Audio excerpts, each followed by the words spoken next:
बड़ी खबर आ रही है पाकिस्तान से। उज्बेकिस्तान में होने वाली शंघाई सहयोग संगठन यानी कि एससीओ समिट से पहले पाकिस्तान ने आतंक के खिलाफ एक नया पैंतरा खेला है।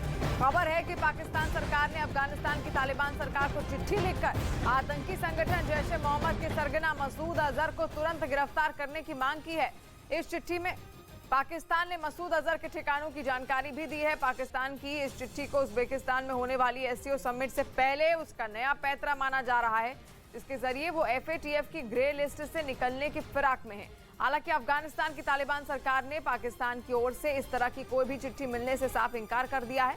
असल में आतंकी मसूद अजहर भारत में कई आतंकी हमलों के लिए जिम्मेदार है, जिनमें कंदहार प्लेन हाईजैक और संसद में हुआ हमला भी शामिल है और संयुक्त राष्ट्र ने उसे ग्लोबल टेररिस्ट घोषित किया हुआ है। उधर खबर है कि उज्बेकिस्तान में होने वाली एससीओ समिट में चीन के बेल्ट एंड रोड इनिशिएटिव यानी बीआरआई प्रोजेक्ट का मुद्दा उठ सकता है, क्योंकि इस प्रोजेक्ट की आड़ में चीन पर गरीब देशों को कर्ज तले दबाने का आरोप लगा और नौबत यह आ गई कि कई देशों पर चीन का कर्ज उनकी जीडीपी से भी अधिक हो गया। माना जा रहा है कि चीन के गरीब देशों में फैलाए गए कर्ज के इसी जाल का मुद्दा 15 और 16 सितंबर को होने वाली एससीओ समिट में उठ सकता है। वैसे चीन के बीआरआई प्रोजेक्ट की आलोचना भी खूब हुई। बावजूद इसके उसने इस प्रोजेक्ट पर एशिया और यूरोप के देशों में काम जारी रखा और गरीब देश और गरीब होते चले गए। इसलिए एससीओ शिखर सम्मेलन में यह मुद्दा चर्चा का विषय बन सकता है, क्योंकि चीन के लाख छिपाने के बावजूद सच नहीं छिपा। गवाही के लिए आंकड़े भी आए।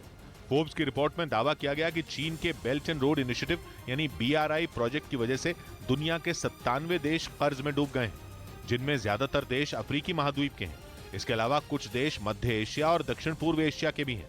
रिपोर्ट कहती है चीन ने जिन देशों को सबसे ज्यादा कर्ज दिया है उनमें पाकिस्तान और श्रीलंका का नाम शामिल है। यानी एससीओ में शामिल पाकिस्तान संगठन के अपने सहयोगी चीन का कर्जदार है, वो भी कम नहीं बल्कि हजारों करोड़ों रुपए का, जिसे चुकाते चुकाते उसकी कमर टूट जाएगी।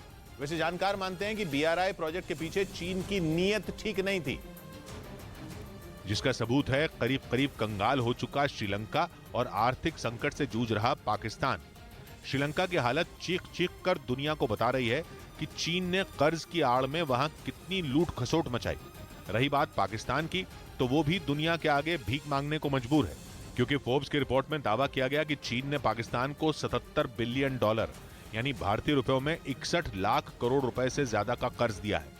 यही नहीं, इस रकम की वजह से पाकिस्तान चीन का सबसे बड़ा कर्जदार बन गया। रही बात श्रीलंका की, तो उसे चीन ने करीब $7 बिलियन यानी 5 लाख करोड़ रुपए से ज्यादा का कर्ज दिया, जिसका नतीजा यह हुआ कि पाकिस्तान और श्रीलंका चीन के हाथों की कठपुतली बन गए। चीन ने 2013 में बीआरआई प्रोजेक्ट शुरू किया था, जिसके बाद वो दुनिया के कई हिस्सों में विकास कार्यों के नाम पर घुस गया और फिर धीरे धीरे किसी दीमक की तरह वहां की अर्थव्यवस्था को खोखला करने लगा। जो देश संभल सकते थे वो संभले और जो नहीं संभल पाए वो चीन के बनाए गए दलदल में धंसते गए। एक रिपोर्ट में दावा किया गया कि बीआरआई प्रोजेक्ट के तहत 165 विकासशील देशों में 13,000 से ज्यादा परियोजनाओं पर काम चल रहा है, जिनमें 42 गरीब देशों पर चीन का कर्ज उनके जीडीपी से 10% से अधिक हो चुका है। मतलब चीन उन देशों की मदद नहीं कर रहा बल्कि उन्हें अपना गुलाम बना रहा है और एससीओ के देशों से ये बात छिपी हुई नहीं है। उसका सबसे बड़ा कर्जदार पाकिस्तान भी एससीओ का हिस्सा है और इसीलिए माना जा रहा है कि समरकंद की एससीओ समिट में यह मुद्दा हॉट टॉपिक हो सकता है, क्योंकि चीन ने पहले पाकिस्तान को कर्ज दिया और जब पैसे वापस नहीं मिले तो वहां चल रहे कई और प्रोजेक्ट रोक दिए, जिसकी वजह से पाकिस्तान परेशान है। वो अलग बात है कि डर की वजह से वो खुलकर कुछ बोलता नहीं, लेकिन अगर एससीओ समिट में यह मुद्दा उठा तो भारत की मौजूदगी में पाकिस्तान के पास चीन से सीधी बात करने का मौका होगा, जिससे चीन की चालबाजियों पर लगाम लग सकती है।